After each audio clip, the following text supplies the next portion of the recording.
Hi, my name is Ed Shanshala. I'm the CEO of Amanuset Community Health Services. At ACHS, we realize you do not need to be a French bistro chef to prep and serve meals that you feel good about.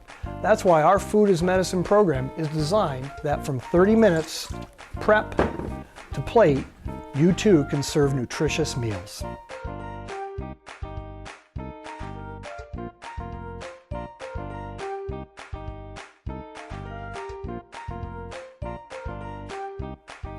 My name is Mina Flato, and I'm the Teaching Kitchen Instructor for Amanuset Community Health Services Food is Medicine program. I was a teacher for 20 years before this, and one of the biggest focuses in my classroom was that food doesn't have to have morality. Food is really not about good and bad, it's about nutrient dense and non-nutrient dense. And here at Amanuset Community Health Services, that's our focus with this program. We want to help you get your food prepped to plate in 30 minutes or less. So we're going to make pumpkin oatmeal cookies. These can be eaten as part of a breastfeeding friendly diet. If you're looking to help increase your lactation, oatmeal is a natural way to do that. The recipe can also have ground flaxseed added to it. For today's purposes, we won't, because we're not making these to be lactation friendly today. We're just making them because they're delicious. So we're going to start with our dry ingredients. So we are going to start with 1 cup of quick cooking oats directly into our mixing bowl. And you have a choice when it comes to flour for this recipe, so you could just use standard flour if you wanted to. You could use whole wheat flour. We're going to use gluten-free flour because we wanted these to be a gluten-free friendly recipe. So we are going to use 1 cup of that gluten-free flour. We're actually going to scoop it out of here. I think that'll go a little bit better.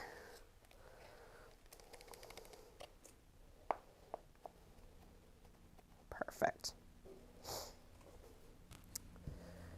And then to that, we are going to add a teaspoon of baking powder, help keep the cookies tender.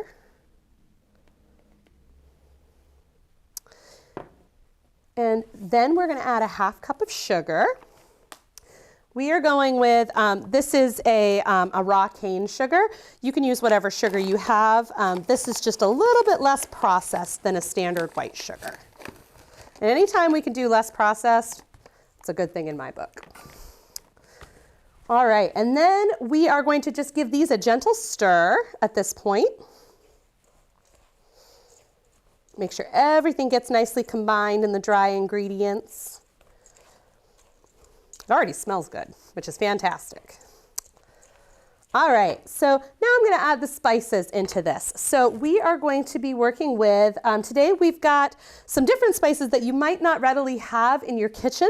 So it's important to know that you can always go to bulk sections of grocery stores to get spices that you may not necessarily have on hand. This is a more economical way to get your spices, so that way you don't have to buy extra that you may not need that would go bad in your pantry eventually. So we're working with pumpkin pie spice and nutmeg. We are going to add both of those into here. So we're actually going to use 2 teaspoons of pumpkin pie spice directly in. It smells so good. It smells like fall. And we're going to go with our nutmeg. So nutmeg, we're just going to do a 1/2 teaspoon. Nutmeg's a pretty strong spice, so you wouldn't want to overdo it with the nutmeg. Perfect. All right, so we're going to give this one more stir. Perfect. And then the last thing we need to add is just a little crack of salt. So the salt is 1/2 teaspoon. Again, that's not a whole lot, so you can kind of just eyeball it if you're using a salt grinder. If you're measuring with regular traditional salt, you can use your measuring utensil. Perfect. All right, so I'm going to set the dry ingredients off to the side for a second. Now we're going to start working with our wet ingredients. So this is coconut oil. We've got it pre-melted because coconut oil solidifies at room temperature. We had to melt this. So this is 1/3 cup of coconut oil, melted and ready to go. To that, we're going to add some pumpkin puree. So we want to make sure anytime we're working with a canned good, just want to give it a little wipe on top, you know, because things get dusty. And when you open this up, you could be passing anything into the can, and we don't want to do that. So pop it on there, twist, And if all goes smoothly, you'll make it all the way around. Sometimes you find that the can opener pops off and you have to reset, and that's okay. One thing I do like to share is that when you're opening this, you shouldn't stick your finger in here to open it because it's an easy way to get cut. So if you could just kind of use the edge of something, that will help it come up a little bit easier. All right, we are doing 1/2 cup of this pumpkin puree. And I think we're probably gonna have to give it a little jiggle to get it to come out. There we go. Pretty good. Right into our coconut oil. Perfect. I'm gonna grab a whisk for this, just to get it all incorporated.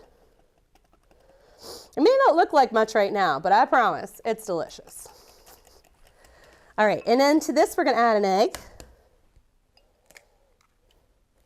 Perfect. And now, arguably the best ingredient in my opinion, the vanilla extract. So in my house, we like to say that when you're measuring vanilla extract, you measure with your heart.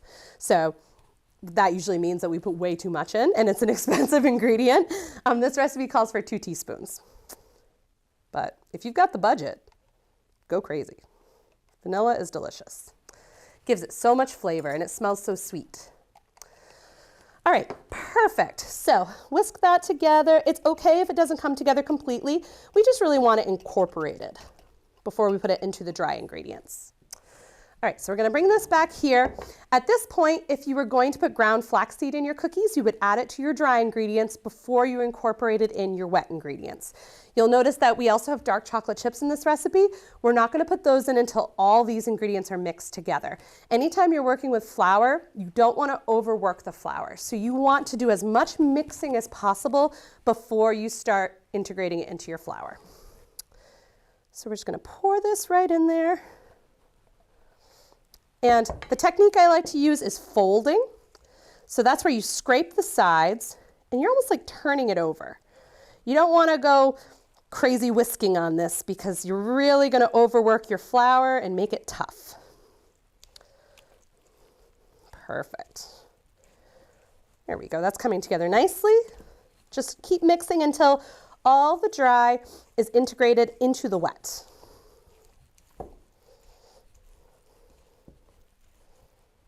That's looking pretty good. Oop, you know, I find that when we're folding, sometimes you think, oh, I'm there, I've got it all done. And then what do you know? Another little dry pocket appears. So just give it a good couple turns until you're sure that all the dry is incorporated. There we go. I think we've done it.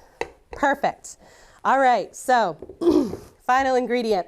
It's another measure with your heart moment. Honestly, if you ask me, I think chocolate is one of those things that you really can't go wrong with adding a little extra. This calls for 1/2 cup of dark chocolate chips. We're gonna do a full cup. I just think it'll be better. My heart says so. You should always listen to your heart. All right, so we're gonna get this mixed around. Smells really good. Smells sweet and spicy, just delicious. All right, you just wanna make sure that the chocolate chips are integrated well, so that way you're gonna get even amounts in every cookie. Perfect. Our oven is preheating at 350 degrees, so at this point, we are going to transfer our cookies to our baking sheet. So if you have a cookie scoop, this is a great moment to use your cookie scoop, but if you don't, 2 spoons will do the job. So you may wonder, why are we using 2 spoons? Well, that's because you scoop with one and you push the cookies off with the other. So we're just doing a healthy spoonful. These cookies don't spread a whole lot, so you don't have to worry too much about them being far apart. And I did not treat this baking pan. This is kind of a, I don't want to say an oily cookie, but it's got enough moisture in it that it doesn't seem to stick when I've done it. But if you have parchment paper or if you want to use a baking spray, you absolutely can. Everybody's preferences are different when it comes to that stuff. And it looks like we'll probably have to do 2 batches of cookies because my baking tray is not very big. If you have a bigger baking tray, you can absolutely do all of them at once. Something that people may not be aware of that is important to think about when you're baking, if you are going to put 2 trays into your oven, make sure you don't put them like this on each rack because that will reflect the heat back and forth. Always put your trays side by side and your cookies will bake more evenly. All right, so our cookies are ready to go. We're gonna pop them in the oven for 8 to 10 minutes and then we'll see how they taste. Our pumpkin cookies have finished. They were in the oven for 8 minutes and they're delicious. We are now just gonna get them plated up. You have plenty of time while they're baking to get your area cleaned up, as you can see that I did. So now we're just gonna plate these up. So and they come off the tray pretty nicely, not too bad considering we didn't use any cooking spray. So again, these are delicious for anybody, but if you are a breastfeeding mom or if you know a breastfeeding person in your life, this is a great recipe to share with them because it really will help increase milk production. Oatmeal is natural in that regard. And anybody can just enjoy and appreciate an oatmeal cookie.